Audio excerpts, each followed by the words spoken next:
Hi Naomi, I need an illustration of the processes of searching, borrowing and returning a book to the library. Is that something you could help me with? Hi Gemma, I'd love to do an illustration for you. I just need some details so that I know what to draw. So if you can tell me what the procedure is to borrowing and returning a book, and then I can do a draft for you and see what you think. There are 4 simple steps to borrowing and returning a book to the library.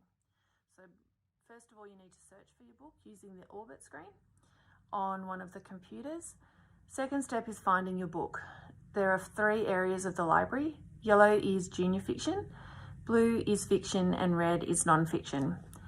Once you've found your book, you need to borrow it. So you just use the borrowing screen, which is the circulation screen on one of our computers, and then you can take your book home. Returning your book is as simple as either popping it into the returns book for someone to return it for you, or returning it yourself using the return screen on the circulation screen on one of the library computers. Okay, now Gemma's got back to me with what I need to put in the illustration. The first step is to do a draft. So I'm just going to use a pen and paper and just do some sketches and make sure I get the right information down. So let's have a go at that, see what that looks like. First thing I do is write down everything that Gemma asked me to put in, and then I start thinking about how that might look in pictures. Trying to keep it as simple as possible, but also have as much detail as I can get in each picture.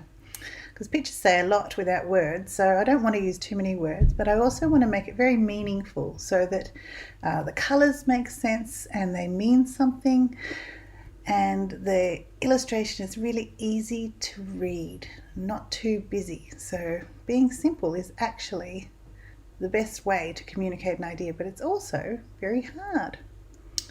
Okay, once I'm pretty happy with my illustrations, the next step is to cut them up, and then I can rearrange them in different orders to make sure they're in the right order.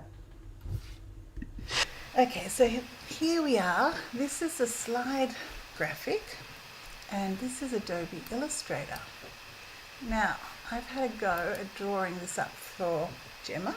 So here I've got the different kinds of books that she asked for, and here I've got 2 people having a little search on Orbit, and then here they are returning the book. So I'm going to send it to Gemma and hope she likes it. Hi Naomi, I love the graphic. I was just wondering, in the future, we would really like to have separate areas for searching and for borrowing for our books. So I was just wondering if you could maybe pop in a second area for circulation and one for searching for books on Orbit. That'd be awesome. But so far, it's looking great. Okay, so I've got some feedback from Gemma that I'm missing a whole section. And actually, I think I might have even drawn that in my drawing. So what I've done now is I've gone back and I've added a whole extra section in here, the circulation desk. But when I showed her that, she also said, could I put in the Orbit logo here and show that this is the circulation desk a little bit more. So what I've done is I've got the Orbit logo, I've inserted it into the computer there, so that you know when you go to search, you use Orbit. So there it is there. And here I've got the little green and the blue arrow from the circulation desk, so you know that's where you go. And then this is the returning the books, and you can see you've got the different colours, but there's a few things I'm going to fix up. So let's work on refining it before we send it right back to her. So Naomi, I'm loving this graphic. It is great. Thank you so much. And now kids will know exactly what our library looks like, how to borrow a book, how to return a book, how to find a book. Thanks. You're the best. Oh, great. Glad you like it, Gemma.